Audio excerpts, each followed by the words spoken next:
My name is Roy Kettlewell, and I used to work for the Woolmark Company for the Australian wool industry, but Rita persuaded me to work with the American industry last year. So I have to say it's quite an interesting experience, and I'm enjoying this. Now, I'm just coming up to 43 years working in the wool industry, and over that time, I've like everyone, learned a little bit about the fibre. So I want to pass some of that knowledge on to you who maybe haven't had quite the exposure to the wool fibre that I've been lucky enough to have. So we call this our wool appreciation course, the Essentials session. What we're going to do is I'm going to introduce the fibre. I'm going to really ask the question, why should we use wool? Then I want to explain a little bit about how we actually convert the raw fibre from the sheep's back into something that you would actually want to wear. And then we'll talk a little bit about some of the things the consumer or you as a processor might expect to see when you're working with wool. Really to avoid the surprises that might put you off using the fibre. Now, one or 2 points. First of all, you should have been given by Krista a nice booklet with lots of slides and so on, which essentially show you exactly what I'm going to talk about. Please ignore. Close the book and do not look at a single slide. And there's a very good reason. I've changed everything since Krista did the printing. No, honestly, some of the slides are in a slightly different order now. And so don't look at these slides. Of course, refer to them afterwards. Maybe if I say something that's not on the slide, make a quick note somewhere. But if you try and follow the booklet and follow me, you won't have a hope in hell, because you'll be trying to follow my accent as well, and it's not easy. Now, the other thing I wanted to say is what I'm going to talk to you about today, the wool fibre, a lot of the content is actually borrowed. I borrowed this from my previous company, so you might see the odd little bit of an Australian flavour to it, and that's fair enough. You've seen enough of America. I want to show you a little bit of Australia, where I come from. So please, don't be surprised if there's the odd Australian guy pop up on the screen. I also want to ask you to ask me questions. I don't mind if you put your hand up and wave it about and ask me a daft question. It's much better that way. I'll also ask you some questions as well, so I'm hoping for at least one response when I ask those questions. So if we can do that, we'll have a much more enjoyable 1.25 hours. So if you're okay, we'll get started.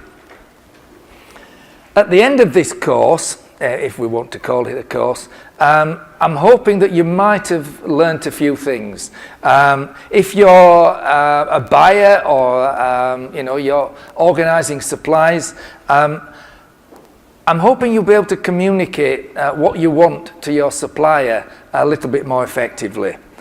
Maybe even end up with a product that's better in some way, without actually adding a vast amount of cost. But also I want to make sure that you understand the wool fibre a little bit more and understand why it costs more, but actually it delivers more. So the first question is, what is wool? Well, I guess the slide gives it away a little bit. It's the fibre from the body of the sheep. This fibre, as Rita mentioned already, it's a natural fibre. It's biodegradable, and it's also renewable. Every year the sheep grows a new fleece or a new set of fibre, and the farmer shears it off. And that continues each year. Of course, if you forget, you end up with the sheep that we saw on the screen earlier. Now, often when people talk about wool, they're thinking of the important fibre. Quite often it's blended. It's blended with other fibres, either to make the product, let's say, cheaper in some cases, but also to add functionality, especially for military use, where you need additional strength or additional functional effects like, say, flame retardancy. Now, this wool fibre grows out of the skin of the sheep. It's in many respects, it's just like the hair that grows out of your body, and I want to show you something with these.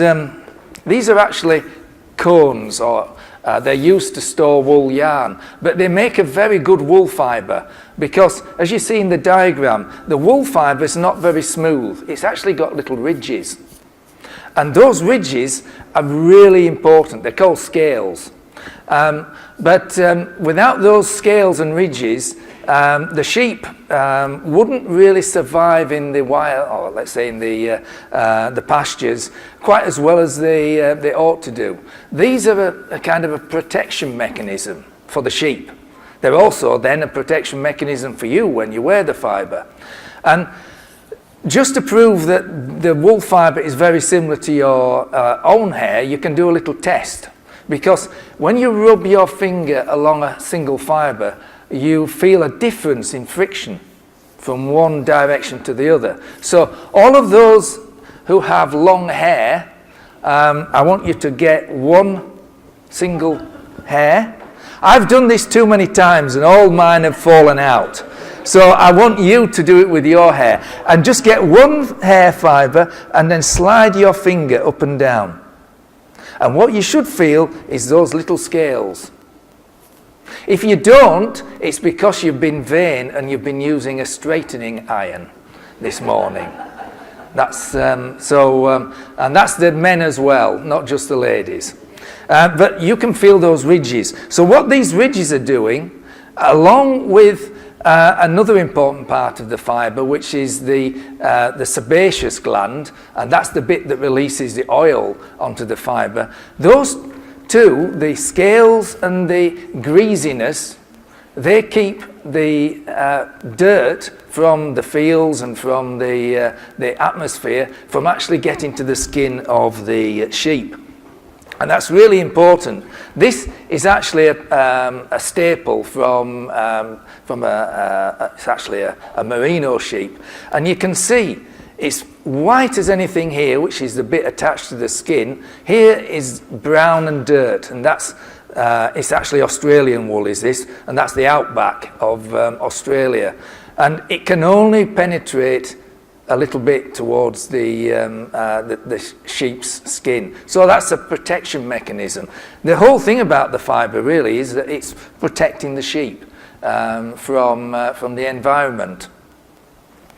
And this picture here shows you very well the difference in colour from the outside to the inside. So what we ought to do now is just compare wool with other fibres. And you can see in this diagram that wool has got these scales. This is highly magnified. On the right-hand side there, you've got polyester. Now, as you can see, polyester is really boring.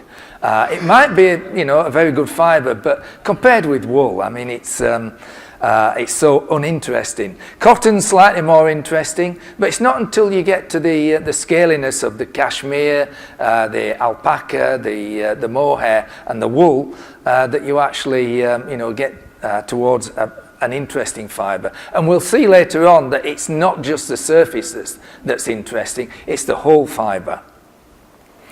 Now, you'll notice that we've got two types of wool fibre there. There's thick stuff and there's thin stuff, fine wool and coarse wool. These fibres often come from the same sheep, but they also come from different sheep and also from different countries. And if we look at where the wool comes from around the world, you've got about 2 billion kilos of raw wool manufactured, or let's say grown around the world. A hell of a lot of it is grown in Australia. There's a surprising amount grown in China. Most of it stays put in China. China uses an awful lot of wool. I'm sorry, but I've actually had to put the US wool with the rest of the world. It's only about 0.7% of the world's production of wool fibre, but it's a very good 0.7%. So, the interesting thing about America, as I've learned, is that you've got a hell of a lot of different sheep. Now, the wool growers in here will probably say this is a lousy slide. We don't do those wools, but you do. There's at least some of those in the US. But for me, the interesting thing is just how different the sheep actually look. I'm talking about the wool on the sheep, not the facial features. You've got some sheep with really long wools, like the caracal there, and then other sheep with really short wool, probably like the merino and the rambouillet. The interesting thing is that these sheep look like this because of where they live. The sheep with the really long fibres probably lives or thrives in quite a wet area, maybe an island, a highland area. And those long fibres, these long fibres, they act a little bit like drain pipes. Because when it rains, the rain can trickle down the fibre to the ground. And that keeps the sheep dry. So it's a really interesting mechanism. The merino sheep lives in Australia. It's as dry as hell. One of the driest countries in the world. So you don't really need this sort of mechanism for the sheep to thrive. But in actual fact, the merino sheep doesn't like rain at all. Its feet go rotten. So different sheep work really well in different areas. And they also produce different wools, as we've seen. Now,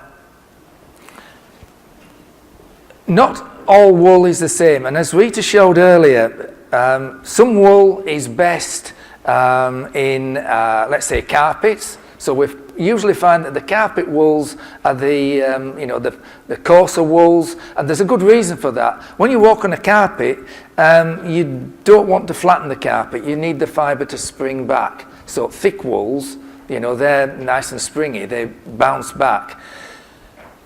When you're wearing apparel, you don't really need that bounce back effect quite so much. What you really want is a softness, especially if you're wearing the fibre next to the skin. So sheep that actually grow fine wools, like the merino and the rambouillet, they are good for apparel. Now, the fineness of the wool, and Rita's already, in fact, Rita's done half of my presentation. But the fineness we measure in microns. But she didn't mention this bit because there's also another method of measuring fibre fineness, and it's called the supers. Anybody come across supers? Well, you will have, Tom, but anyone else ever heard of the word supers? Well, next time you go to the menswear shop, and have a look at some of the suits in the menswear shop, and you'll see a little label, usually on the inside of the garment, and it will say Super 160s or Super 140s. And that gives you a sense of how fine the wool is. It also gives you a good guide as to how expensive the suit will be, because if it says Super 180s or Super 160s, you'll need a mortgage. If it says Super 80s or Super 100s, then it's a little bit more affordable. And just as a general guide, if you go somewhere between 110s and 120s, you'll get a really good value suit. Is Tom nodding his head there from Burlington? Good, good. So there's a direct relationship between supers and micron. And so I'm going to ask you a question now. Who knows what a micron is? Who was listening to Rita earlier? Okay. It's the diameter, and how many microns are there in a meter? 1 million, excellent. So Rita, they were listening to you. Now, I'm going to talk about wool production and the manufacturing route in a little bit more detail, well, some particular aspects of it later, but at this stage I just want to give you a sense of the steps that the fibre goes through on its way to becoming a product that you can actually use or wear. And so as you can see from this slide, you've got maybe 3 key stages. You've got the growing of the fibre, the conversion of the greasy wool into a yarn that's then suitable for weaving or for knitting, and even for felting, which we'll talk about later. There's a couple of other processes in there, dyeing and finishing. And so just to give you, let's say, a very brief introduction to all of that, and I should point out it takes about 12 to 18 months for all this to occur. We've condensed it into a couple of videos. Now, these videos, as I say, this one in particular I borrowed from the Woolmark Company, so it's got Australian scenery in it. And the second one is a special Woolmark video. But just have a look at these, and let's see what they show.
Whether you sell by auction or private treaty, essentially you work to the same principles. Somehow you have to value that raw fibre, and there's quite a few aspects that impact on the value of the wool fibre. I've listed a few here, but just to give you some sense, the really valuable wool fibre will be probably a fleece, which is from the back of the sheep rather than the belly. It will have a fine diameter because you can do more with fine diameter wools. Ideally, you don't want too much of this, dirt in the fibre, because you have to get rid of it. So the yield is important in terms of what the raw wool is worth. The style of the wool is really about, you know, whether it's a straight fibre or a crimpy fibre, and we'll talk about that later. Of course, if the fibre's got a lot of seeds and grass and so on, that reduces value, so you want very little in the way of vegetable matter. Usually staple length needs to be as long as possible, not too long, but the ideal length might be around about 3 or 4 inch. And you need a fibre that's strong, because the processing of the fibre does take quite a little toll on the fibre, so you don't want it to break prematurely. And ideally you need a clean colour, because if you've got a nice white fibre, you can make lots of different colours from it. If it's a brown colour, then you've got brown and black, and that's it. That's all you can do with it. If it's white, you've got the whole colour gamut. Now, after it's been sold, either by private treaty or auction, the fibre is processed. And I'm going to show you a animated video now that explains each of the key stages. You know, the animation is, it's got a little bit of artistic license to it, but it gives you a good sense of what's involved. Wool is one of the most naturally inspiring fibres on the planet and undergoes a unique journey from the sheep's back to the world of fashion. The first step is the classification process, categorising the wool for the end product. Wool fibres chosen for worsted garments tend to be longer and more uniform in length than those destined for woolen ones. The journey for both types of wool begins with the scouring process, washing the wool in hot water and detergent, and extracting the lanolin which can be used in cosmetics. The wool is then blow-dried and undergoes a process called carding, opening up the tangled fibres into a continuous length. At the end of carding, the woolen roving is extracted, while the worsted sliver moves on to the gilling process, which is designed to further align the fibres. From there, the wool undergoes a process called combing. The sliver is pulled through a fine-toothed comb, leaving short fibres and contamination behind. The resultant wool top is drawn down to a fine rope called a worsted roving. The worsted and woolen rovings are spun by applying twist, which binds the fibres together to form continuous and strong yarn. Worsted yarns are fine and smooth, whereas woolen yarns have more texture and bulk. The yarn is the raw material of the fashion industry. It can be knitted through a process of interlocking loops, or woven by interlacing weft yarns across warp yarns, which run the length of the fabric.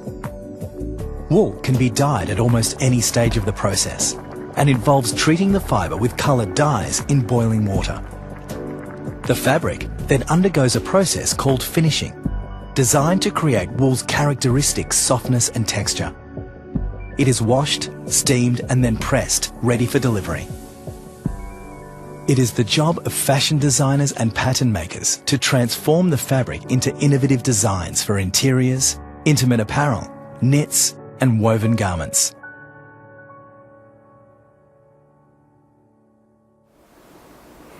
So that's wool processing, 12 months worth in roughly 1 minute 12 seconds. But hopefully during the wool tour you'll see many of those processes, and I hope you can understand a little bit more about what's happening to the fibre as it's going through those processes. So just to summarise this section, and I want you to get ready with your questions now. Wool, as we found, is a natural fibre. It basically runs on rain and sunshine, which grow the grass that it feeds on. The fibre is graded according to it's usually according to its diameter, because the fineness affects the value or the price. And as we've seen, there's lots of different sheep breeds, some of which make fine wool, some of which make coarse wools. And the Merino and the Rambouillet are probably the finest wools that you'll find in the US. As we've seen, the manufacturing process has got a lot of stages, and it's quite complex. And to some extent, that explains why many wool products tend to be more expensive than, let's say, the cheaper cotton ones.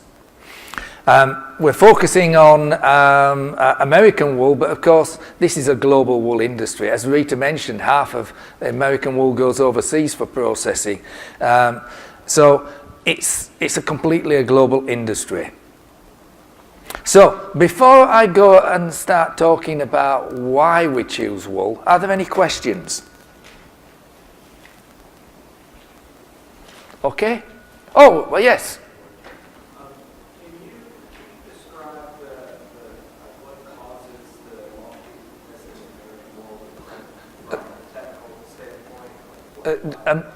I'm sorry, describe what the American wool, the crimp that you get, the loftiness in the US wool, why that is, or what it is physically about the wool that... Yes, I can. In fact, I'll probably do that in the next section.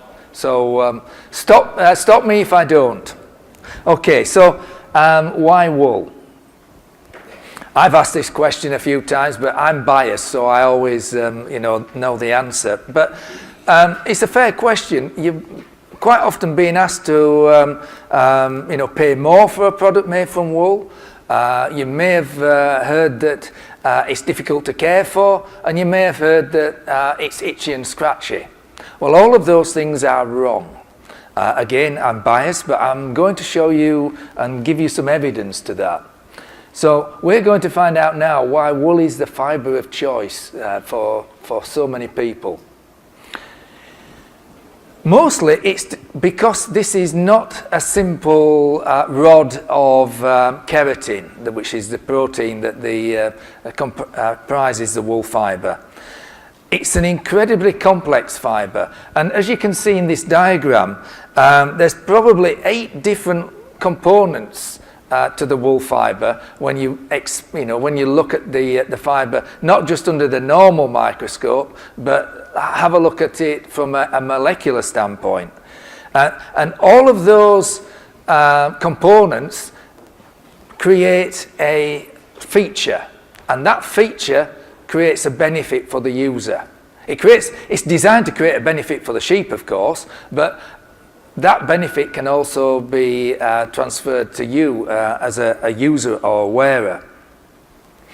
There's 18 different features in the fibre, 18 different properties that create these benefits, and we're going to go through some of them.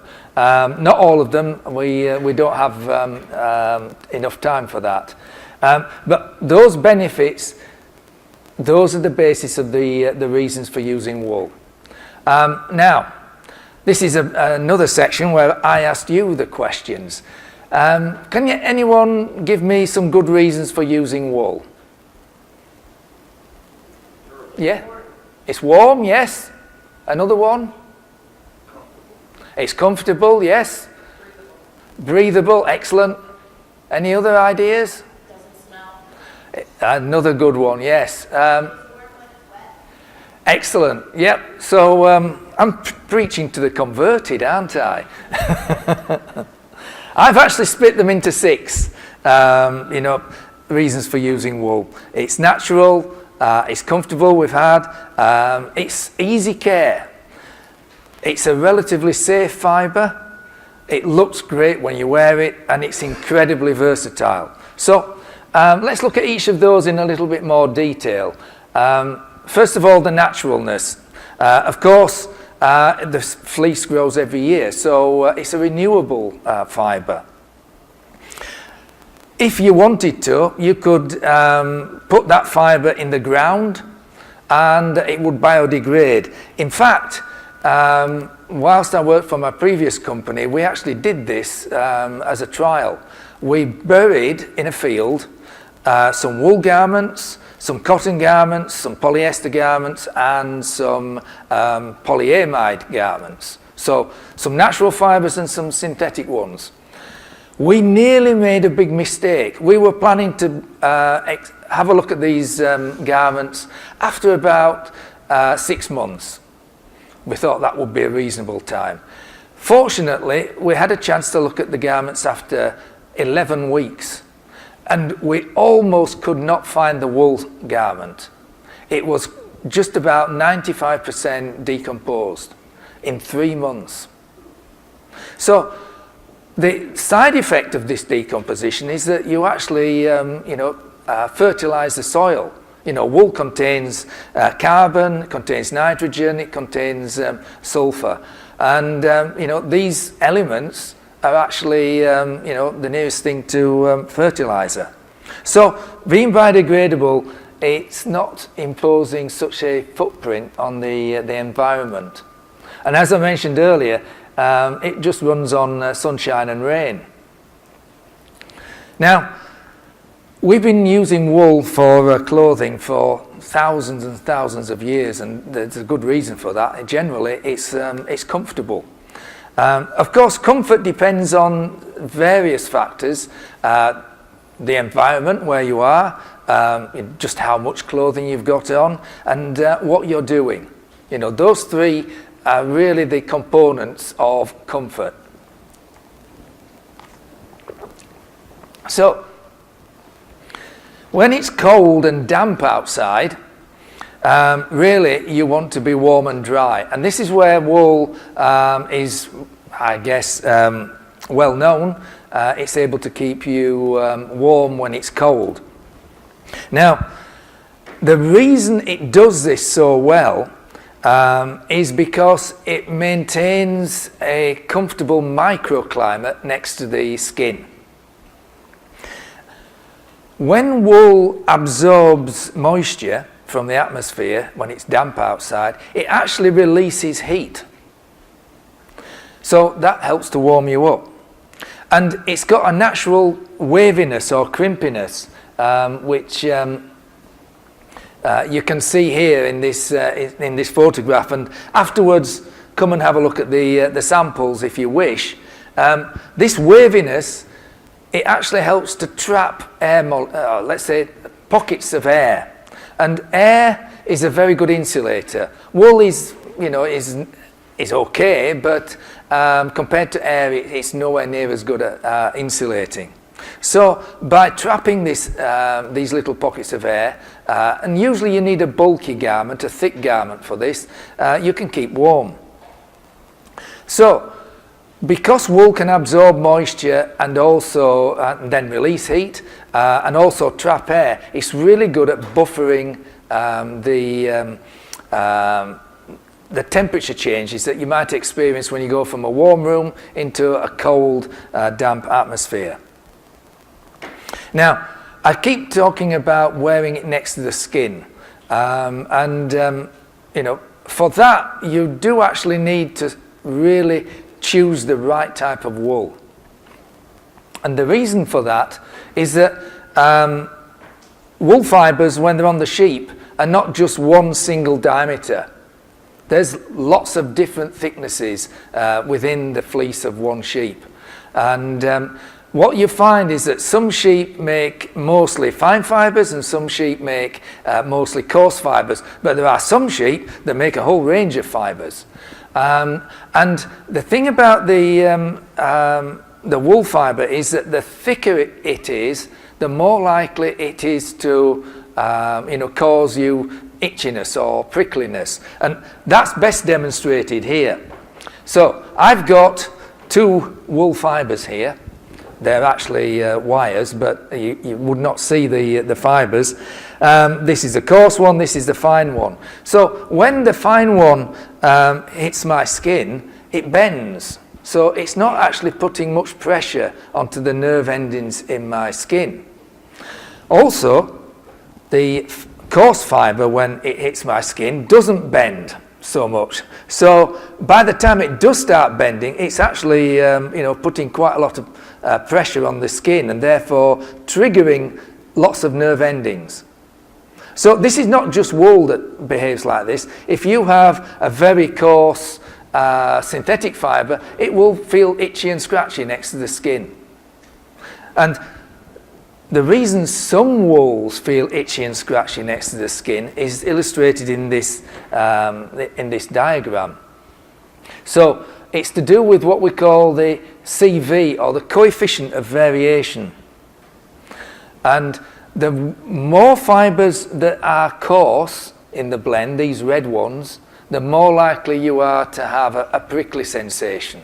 So the clever spinners of yarns and the clever sources of wool fibre know that you want to pick a fibre with this green distribution if you want to wear it next to the skin, so there's not so many coarse fibres. And a spinner of yarn can organise this, but they need to know. And that's where, you know, you tell them you want something that's suitable for wearing next to the skin.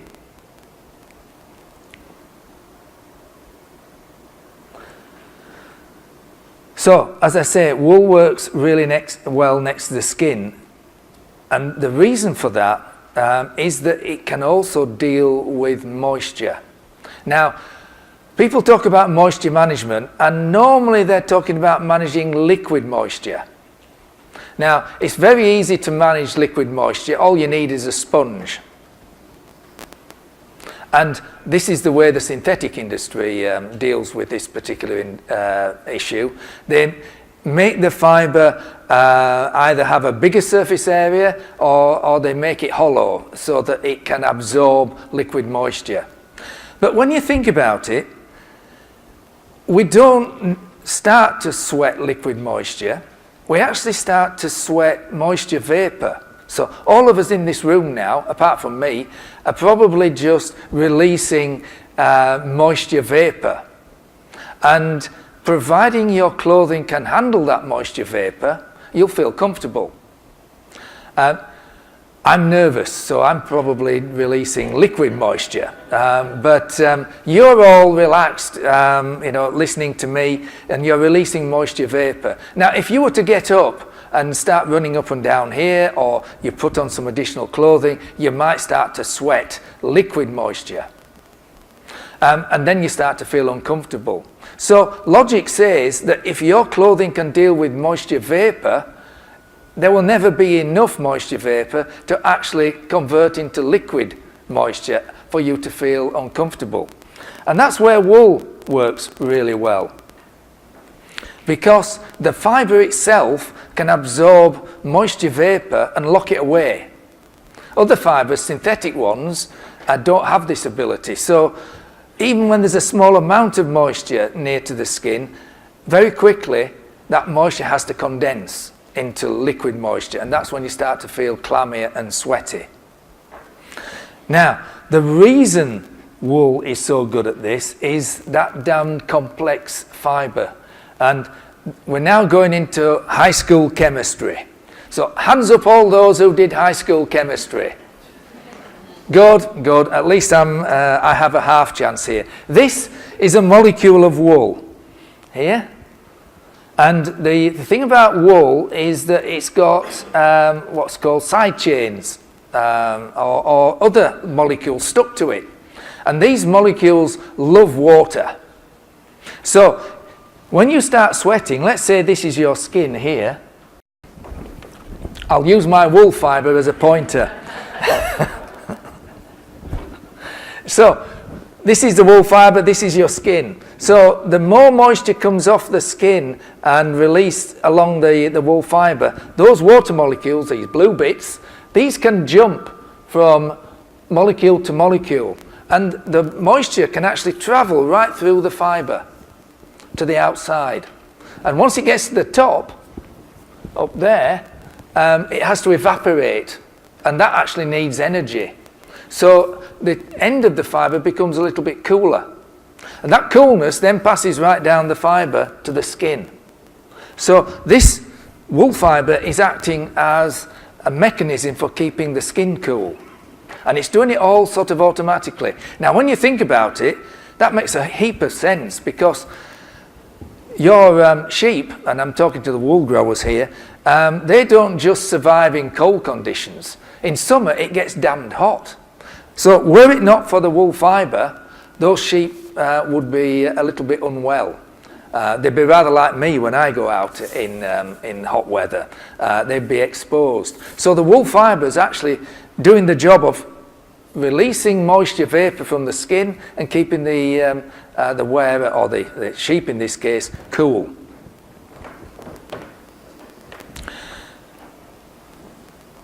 And by releasing moisture vapour when the garment is next to the skin, what you're doing is allowing that heat in the moisture vapour to pass through to the outside, and that drags the heat away from the body. In fact, there's an organisation in Australia that did some trials on this.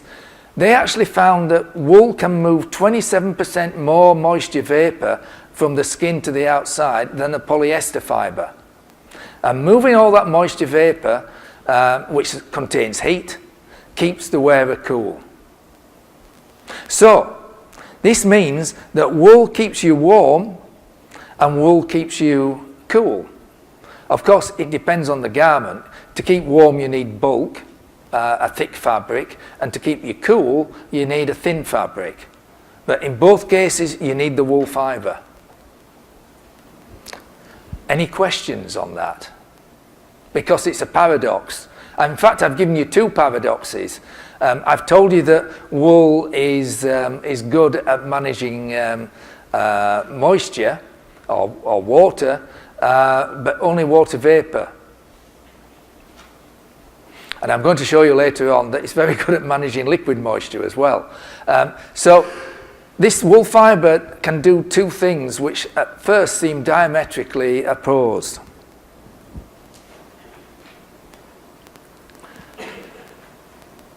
So now we're going to try and dispel the myth that wool is not easy to care for. Easy care is a kind of a vague term. For me, it just means you don't have to worry. So many people tell me that wool is a delicate fibre and that you should, wear it really carefully, and it's not really suitable for anything aggressive.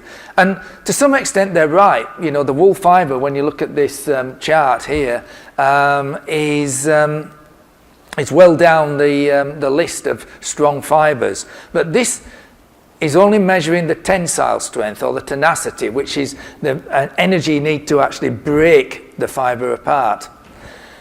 The thing about wool is that it's incredibly stretchy for a textile fibre. It's not quite the same as lycra, but there again you wouldn't want to wear a garment made from 100% lycra or spandex. But wool, if we imagine this is a wool fibre, you can stretch it at least 30% and it will spring back to where it originally was. Now it won't spring back like this, because that would be like wearing a latex rubber suit, and you've got to go to special shops for that. This is a textile fibre. By the way, I have no idea where they are. So the wool fibre is rather clever. It will relax, and it does it slowly. So this means it can absorb the stresses that the garment or the fabric is put under when you're wearing it. So it doesn't have to be as tough as nails. It just needs to have some ability to absorb stresses. Now, the easy care bit and that sort of stretchiness also lends itself to this idea of wrinkle recovery. Because if you want to wear a garment and not worry about it, you don't want to have to worry about the creases and the wrinkles that inevitably get into a garment. Just to give you a demonstration of that, I've got two fabrics here, a cotton one and a wool one, and I'm going to screw up the wool one, and I'm going to screw up the cotton one, and then we're going to have a look at them, and I'm going to hopefully show you that this one looks as though it's never been creased, the wool one, whereas the cotton one has got heaps of creases, and they're going to stay there essentially. And this is because wool is really good at resisting creases. So that means that the garment looks good all the time. Of course, some people like this wrinkled look, you know, that's a cool, casual look. But if that wasn't the plan, if you want a nice, smart dress uniform, then you need a garment or a fabric that, you know, lets those wrinkles fall out. And the reason the wool is so good at that is this stretchiness. And remember the diagram of the fibre I showed you? There was a coiled bit on the end. That's part of the springiness of the wool fibre. So the wool fibre's kind of built to be resilient, to spring back. Oh, and you'll notice there's two wools on this diagram. That's not because I'm biased. It's because when you buy a wool suit and you buy, you know, the jacket and the trousers, if you are patient and can leave that suit maybe 2 or 3 weeks after you've had it cleaned, you'll find that it wrinkles less. Wool has this remarkable ability to become more wrinkle resistant as it ages. So I always advise, buy a suit with 1 jacket and 2 pairs of trousers. The trousers are the ones that are cleaned most often and the item that gets most creases in it. And if you can leave your trousers in the wardrobe for 2 to 3 weeks, they wrinkle less than if you wore them straight after cleaning. Another reason for wool being easy care is its soil repellency. It's got this remarkable surface on the outside that is almost like Teflon, which is a well-known stain repellent. There's a chemical reason for that, but it's beyond the high school chemistry, so I'm not going to go into it. But essentially, wool, it can resist water incredibly well. I'll do a quick demonstration.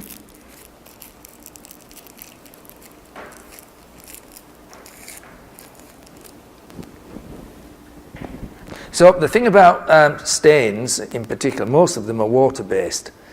So if on this cotton fabric, for example, we drop some water, you can see it soaks in straight away. And that means the stain's going to soak in. Now, I actually accidentally dropped all that moisture onto the wool fabric, and as you can see, it's just forming blobs. And if I was to go like that, you won't see anything remaining. What that means is that if you spill something on a wool fabric, all you have to do is get a piece of cotton and then just mop up the stain.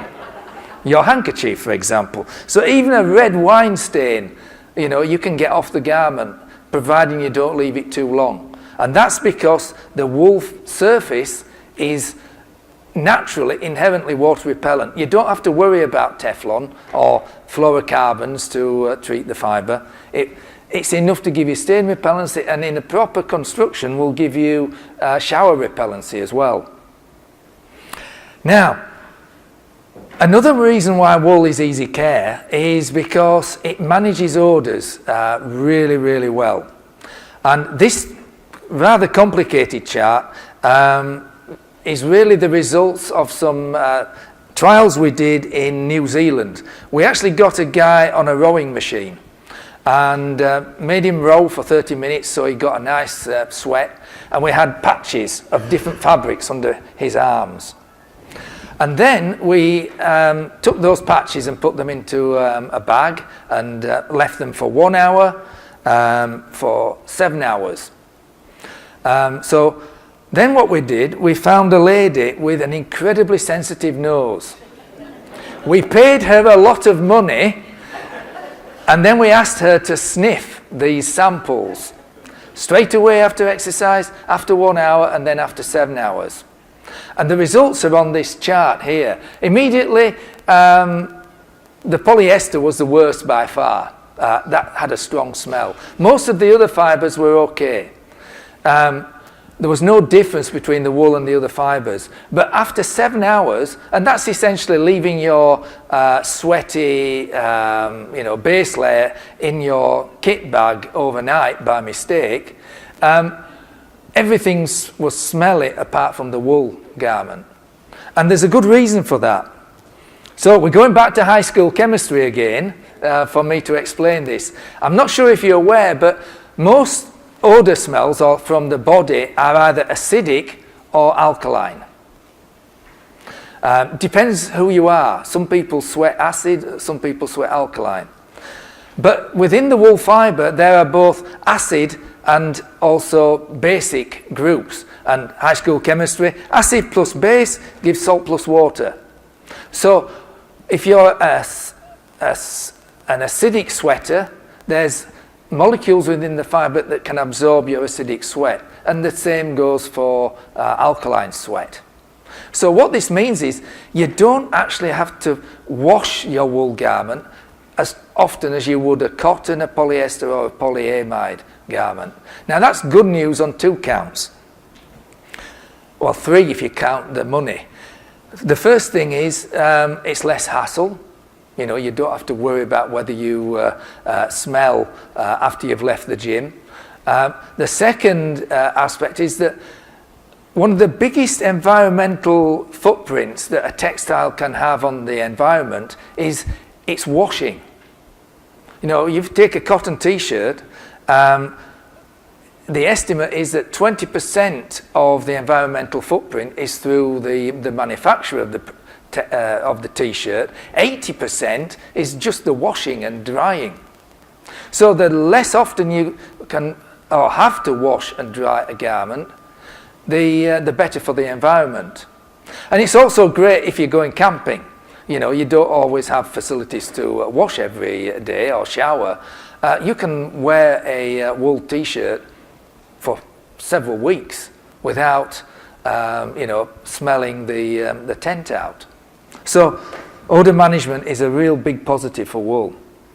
No need to treat it with antimicrobials to kill the bacteria. Wool just deals with the smell the bacteria gives off. So that means less washing. Of course, if you really must wash the garment, wool now available in machine washable qualities. So you don't have to deal with the tiny little sweater coming out of the washing machine anymore. Now, the thing about wool is that it's surprisingly flame retardant. It's not completely fireproof. That would be asking a little bit too much. But what this chart here shows you is that of the common fibres, wool and aramids are the only ones that do not sustain a flame in a normal atmosphere. A normal atmosphere has got 20% oxygen in it, and wool needs about 25% oxygen for it to maintain a flame. So in normal circumstances, you can set fire to wool and then it simply goes out. It's inherently flame retardant. Of course, there are occasions when you need to make wool even more flame retardant, and there's a process for that. It's developed many years ago called Zerpro. And Zerpro can enhance the flame retardancy up to the levels of flame retardant Nomex, cotton, but the significant advantage is that those other fibres unfortunately transmit a lot of heat, and so you can still get skin burns even though the textile fibre has not burnt. Wool, on the other hand, when it burns, it actually chars, and it actually creates a thicker layer of insulating air between the flame and the skin. So that means that the time to pain alarm is much greater for wool than it is for, let's say, more flame retardant products. Wool, when you think about it, when it's growing on the sheep, is surviving quite an exposure to UV radiation. So the fibre has developed a natural resistance to UV, roughly 3 times what you'd expect from a comparable fibre like cotton or polyester. So in lightweight, light coloured garments, wool is a really good UV absorber. Wool actually looks good. I'm wearing wool trousers. If I was wearing cotton trousers, you'd be seeing a whole heap of creases. Wool generally drapes in a particular way. It looks just essentially more elegant, and the reason for that is that the wool is more pliable and softer. So just to summarise, why is wool so versatile? Now, Rita showed some examples of how wool is used. Can you think of any more interesting uses for wool that you've come across and thought, wow, can you use wool in those circumstances? Anybody think of some unusual uses for wool? Anybody got an acoustic piano at home?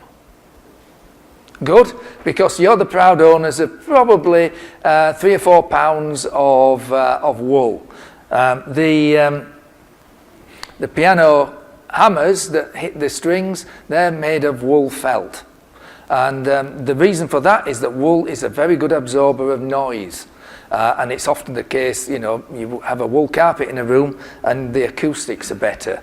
In fact, some theatres have wool curtains, A, because they're flame retardant, but B, because they're very good at absorbing sound and preventing reflections. So, that's my reasons for using wool. I'm going to talk about manufacturing wool, or some aspects of it next, but you've been listening to me now for the best part of 40 minutes. It's time you had a break. Talk not about how wool is processed. I want to talk about some of the results of the processing. For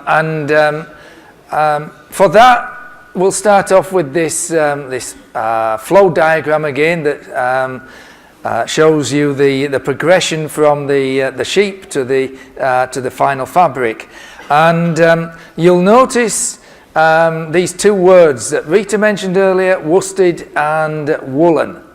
And these are two very important terms in the wool industry because they give you an immediate insight into the type of product that we're talking about.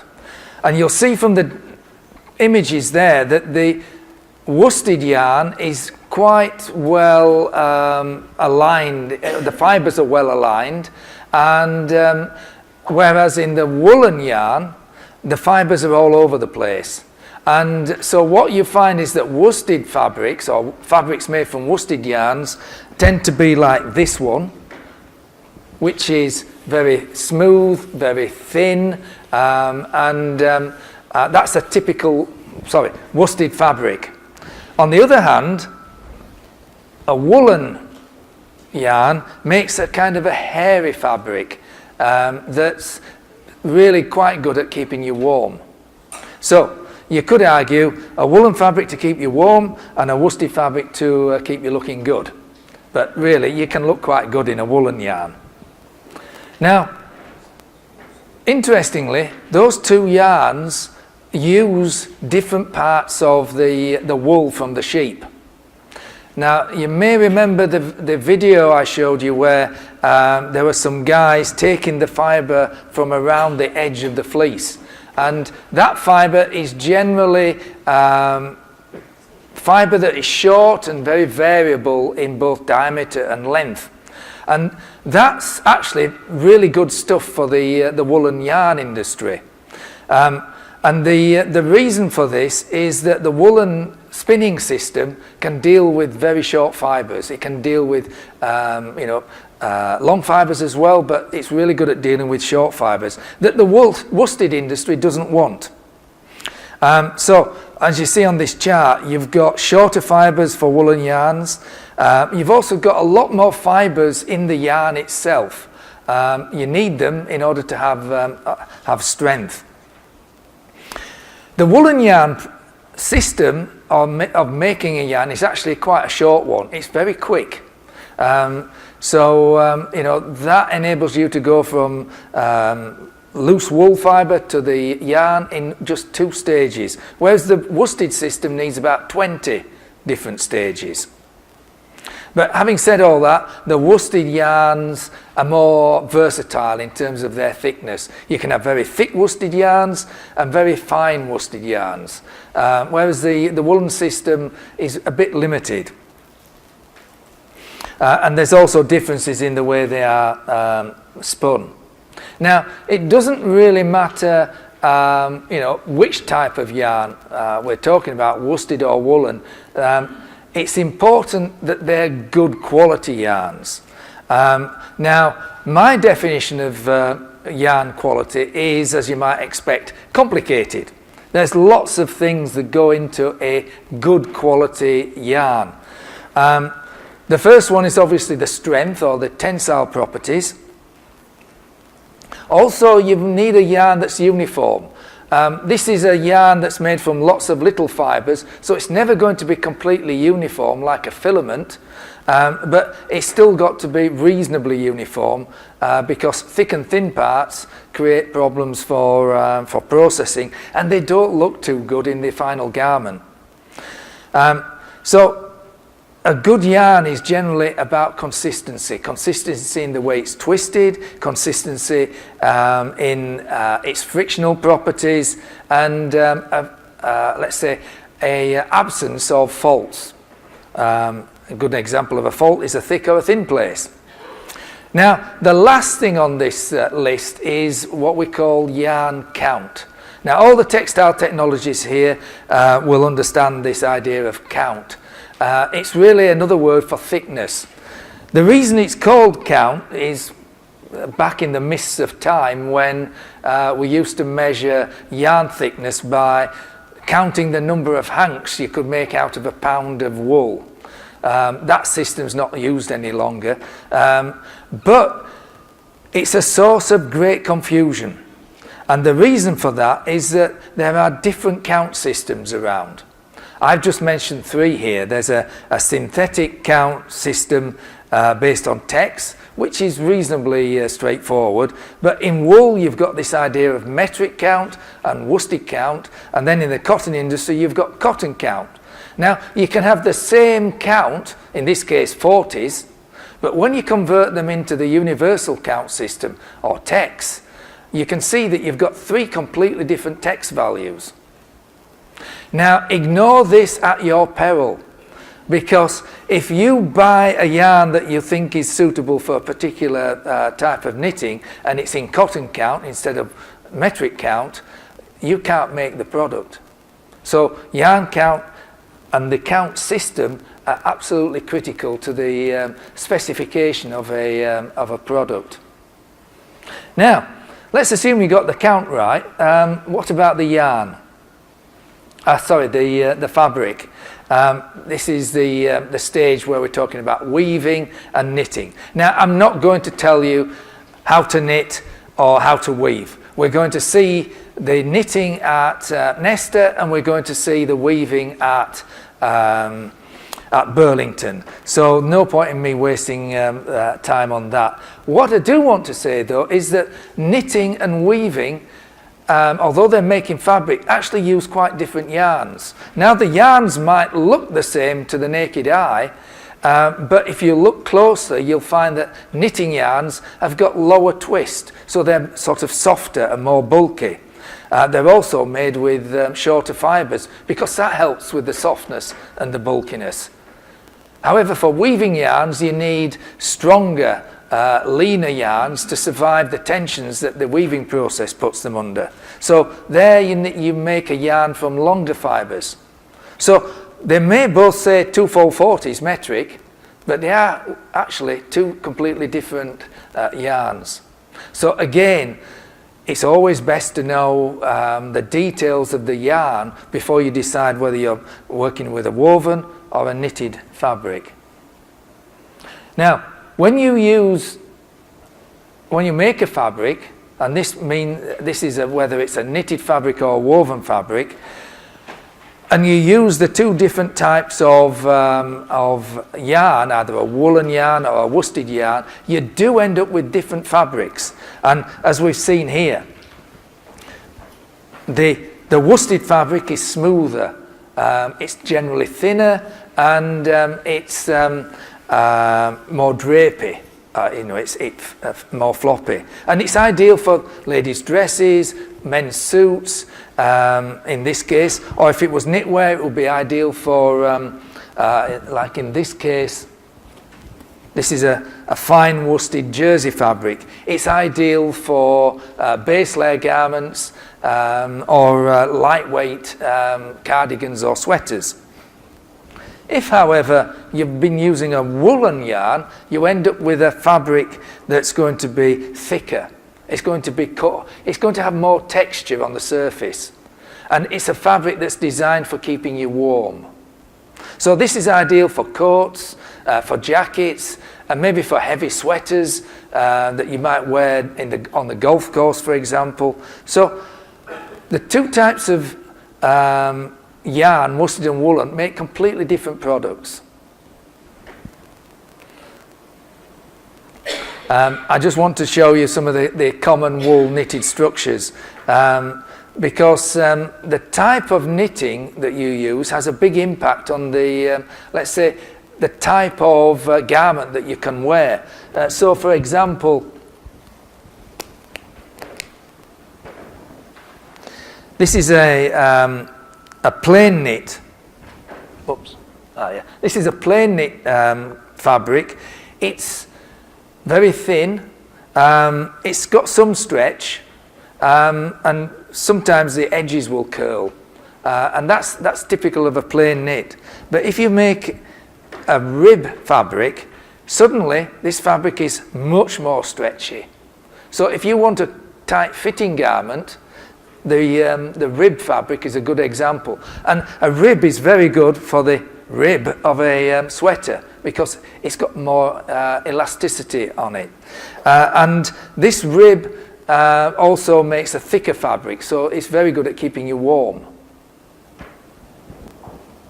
The so-called interlock is a kind of in-between fabric that's got the benefit of being incredibly stable and easy to work with. You're going to see some of these knitting machines later on in the tour, so I'm not going to dwell on those too much. But I do want to mention something in the knitting industry called knitting gauge. This is quite important because if you specify a particular fabric or weight of fabric, generally you need to know what gauge of knitting machine is available so that you can decide if that fabric is feasible.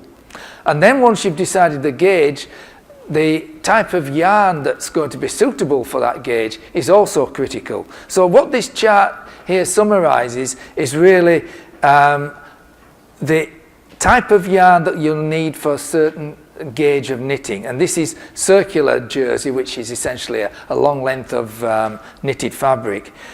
So for thicker fabrics, you end up using thicker microns. For the very finest fabrics, which would be in this case 28 gauge, you need finer microns of wool.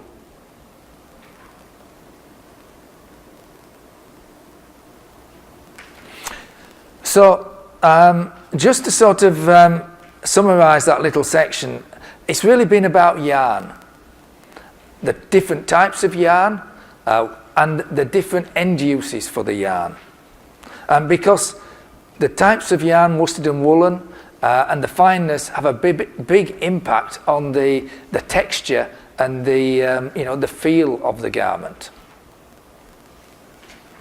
So in terms of knitting, we think in terms of gauges, or the number of knitting needles per inch.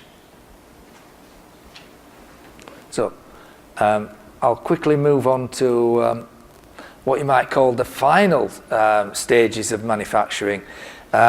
This is where you've got the opportunity to add colour and the opportunity to develop the full let's say aesthetics of a wool fabric or garment.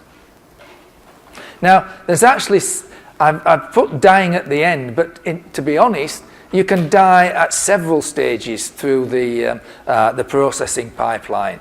And this chart shows you that you can dye the loose fibre before you've even started processing. You can dye tops, and just to let you know what a top looks like, a top is kind of a sliver of wool. And this is the stage before you spin it into a yarn. So it's possible to dye the tops before you actually start spinning the yarn. It's also possible to dye the yarn, which in this case is like this. So it's possible to dye yarn either on a cone very similar to this. These are actually dyeing cones. So the yarn is wrapped around the cone and water is forced up through those holes, and the dye stuff then is absorbed by the wool fibre. You can also make hanks of yarn like your grandma used to do when she was hand knitting. You can also dye those. And then finally you can dye garments or you can dye fabrics. So wool is actually a very versatile fibre in that you've got lots of choices as to when you dye the product. But the choice is usually dictated by how long you have between deciding on the colour and actually delivering the product. So what this chart is showing you is that if you need to leave your decision about colour until the last possible minute, then you have to dye the fabric or the garment. But if you're well organised, and you're like Tom at Burlington, you can decide on the colour, because it's mostly black and navy, you can decide on that colour months or even years in advance. So there, you might be dyeing the loose fibre or the tops. So the choice of where you dye is really usually dependent on how good you are at making decisions about colour. Also, if you dye yarn, you don't have to dye as much fibre as if, or yarn, as if you were dyeing in an earlier stage like tops. So it's dyeing later stage is a way of responding quickly to colour changes. Now, I want to talk about blends. I mentioned blends right at the beginning. Wool's a versatile fibre. You can blend it with other fibres. Of course, if you blend... a question. Excellent. I'm sorry. Getting back to the top dyeing versus piece dyeing, for our fabrics, we deal with Burlington and they do the top dyeing. And I thought it was because we require the top dyeing because of shade consistency. Is that true? The top dyeing gives you the best consistency? It does, yes, yes. In top dyeing, let's say you dye 4 lots of top for a particular batch. You can dye the first 3 lots fairly close, and then the last lot you dye so that the entire batch is the right colour. And so that gives you flexibility, and you've got an opportunity to blend all those fibres together so that that lot is exactly the same colour. And so if you're buying a suit, the jacket and the trousers quite often can be made separately. The essential part is that they are exactly the same colour. So ideally you organise top dyeing in those situations. Of course, if you've only got a small quantity and it's a bright pink, then logic says you would dye the fabric. But that's because it's only a small lot, and it would be uneconomical to have to dye, say, 500 pounds just to make one small length of fabric. Does that make sense? Yes. Good. So the point about dyeing is that most other fibres don't dye quite the same way as wool. In fact, they dye completely differently. Apart from nylon. Nylon is a fibre that uses the same class of dyes as does wool. So you can often dye them together. But others like wool polyester, wool cotton or wool viscose you have to dye the two fibres separately and then bring them together, and that usually means top dyeing. There are some really clever dyers who can dye them both together at the same time, but those dyers are few and far between. Now, once you've got the fabric, you've woven it, and it's come off the loom or the knitting machine, to be honest, it looks awful, it feels awful, and it smells awful. And you would not want to wear it. In fact, I've got some examples up here that you can come and feel and smell and touch. And until you finish off that fabric, it's not really a wool fabric.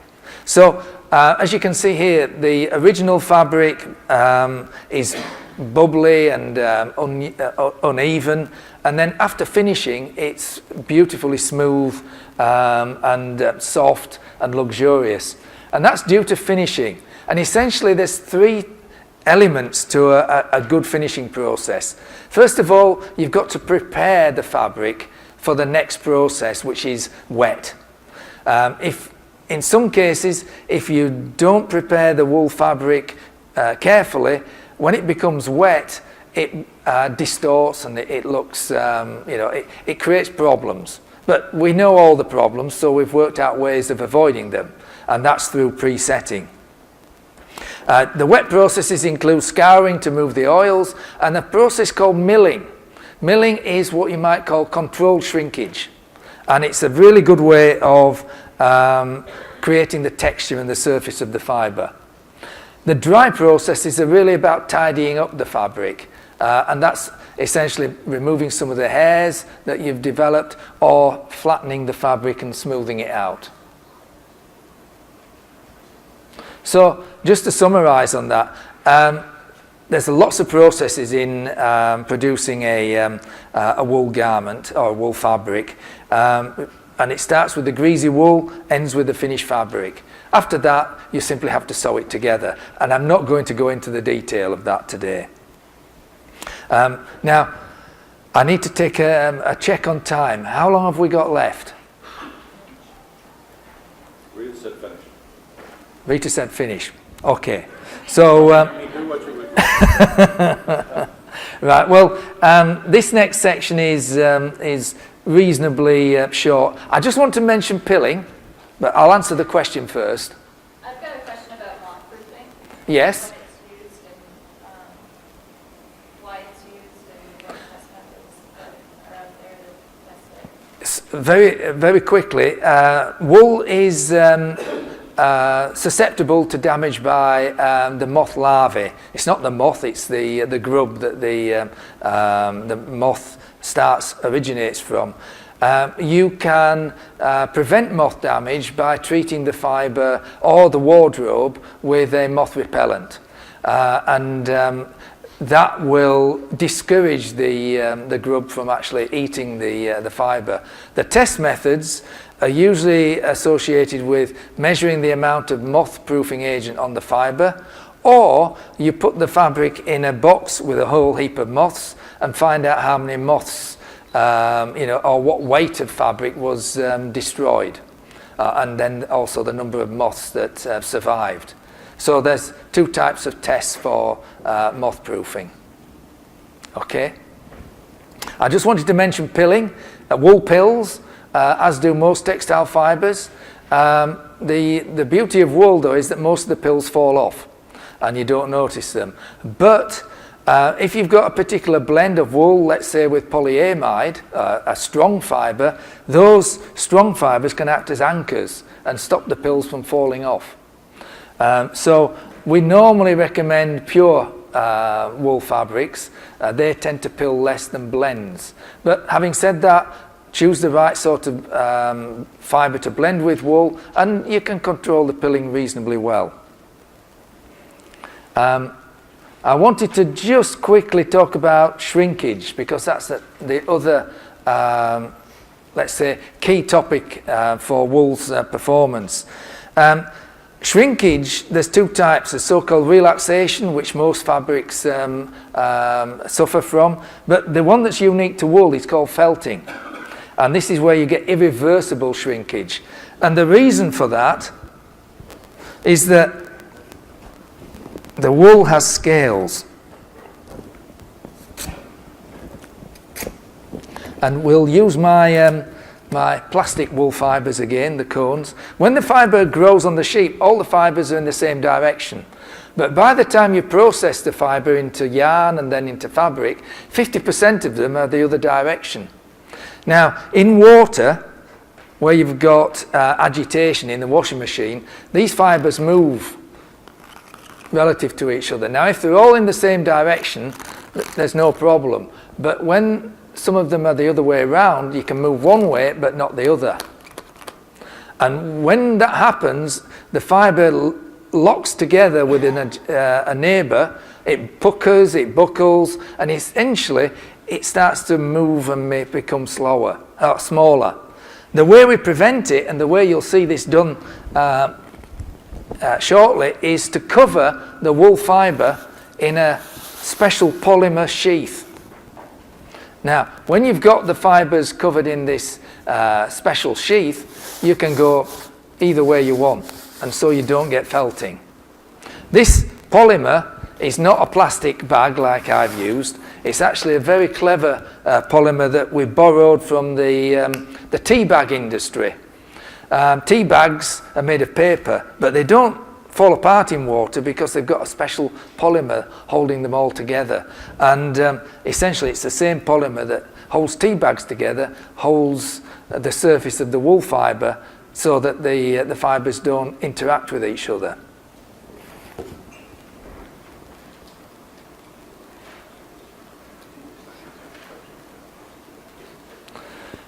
So I just wanted to conclude this section by saying that changes can occur during manufacture that are unexpected, either during manufacture or consumer use. Some of them have no simple answer. Pilling is not an easy subject to solve. But quite often, if you know about the issue and take steps to prevent it happening, then you've got a chance of delivering a really good product to the consumer. But generally, most of the problems we face are associated with poor quality or poor selection of the raw materials. So, just to finish off, I've probably taken a little longer than planned, but we've talked about what wool is, where it comes from, how it's not all the same. We've talked about how wool is manufactured.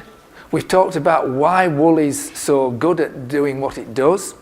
And then we've had a look at a couple of issues like pilling and shrinkage.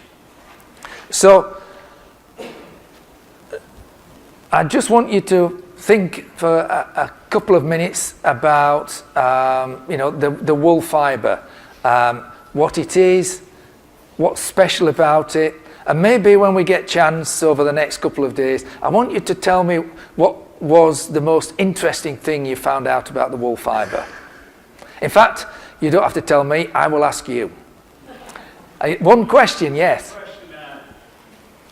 What is the main difference between imported wool to American wool? If you were to compare the two, what is the main benefit you get from American wool as opposed to, say, stuff overseas? It depends on what you're making.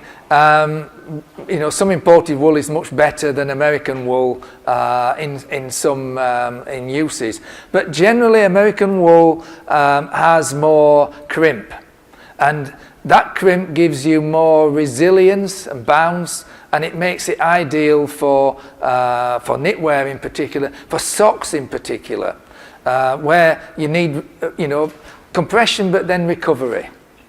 So I would say that that's probably the key difference. Micron, length, they're all the same, but it's probably just the style of the fibre that's different. Yes? When people have a wool allergy, is that something in the process or something natural? No one, unless they're completely bald and without hair, is actually allergic to wool. you think about it, the fibre on your head is identical chemically to the sheep wool. So it's rare that you get anybody that's truly allergic. Instead, what they're suffering is a sensitivity to thicker fibres that have been, it's more about the thickness of the fibre. And as a general rule, fibres over 30 micron, that's 30 micron, are thick enough to hurt the skin when they press into it. So if you have a garment to be worn next to the skin, you generally want to make sure most of the fibres are fine. And that means specifying 19.5 micron or less. So it is more of that than an actual... It's a physical thing rather than a chemical thing. In fact, some work was done in Australia where they showed that wool garments could actually reduce atopic dermatitis, which you'd expect to be the reverse. But it actually improved the condition. Okay, so another question from the back. You'll have to shout because... Can you speak for a moment to the packaging and labeling of the term merino, how that's used in branding and what's acceptable? Yeah, the definition of merino is usually a product made from wool that is less than 22.5 microns. Now, that ignores the fact that merino sheep can go up to 25 microns. But there's a hell of a lot of other sheep that are also 24, 25 microns. So it becomes difficult to be sure that you've got truly merino in that product. So to be on the safe side, anything finer than 22.5 is likely to be merino or rambouillet or of a similar sort of fibre type or sheep type. Yes? How about alpaca? Alpaca. I know nothing about alpaca. But I know there's a big alpaca industry in the US. But I'm no expert on it, so I'll pass on that one. I don't normally pass on questions, but that's probably outside my sphere of experience. Yes. How does superwash affect the characteristics? As I mentioned, this film you'd think would make the fibre feel like plastic. But it doesn't, because it's incredibly thin. And so when you handle a superwash treated wool fibre, you can still feel the scales. It still allows moisture to absorb into into the fibre. It still repels liquid moisture when you drop stains on it. The only thing that changes is the way the garment performs in a washing machine. Yes. What kind of chemicals? It's a polyamide epichlorhydrin. We did ask. And you're going to tell me you know what one of those is. And yes. One other quick question on, you're looking at the CV of a lot of these fibers, to see what your variation, or the comfort factor, say like on a 21 micron fleece, is the comfort factor, because there could be a lot of 21 microns, but the comfort factor could be Absolutely. different. Yes. Does that play into the whole equation on the manufacturing end of things, or can you explain that a little bit? Remember that normal distribution I showed of fibre diameters? It's really that bit that answers your question. The tighter the distribution of fibre diameters, the less chance of prickle. Unless, of course, you're working with 28 micron mean diameter. To be sure you're not going to get prickle, usually you need to be around about the mean diameter of 19.5. In baby wear, you might drop that down to, let's say, 18.5 or even 17.5 to be absolutely, certain. But most of us will be fine with 19.5 micron next to the skin. Okay, I think I best hand over to Mitch now, who's going to do a very brief presentation. And of course, any more questions, you can grab me over the next couple of days. Thank you.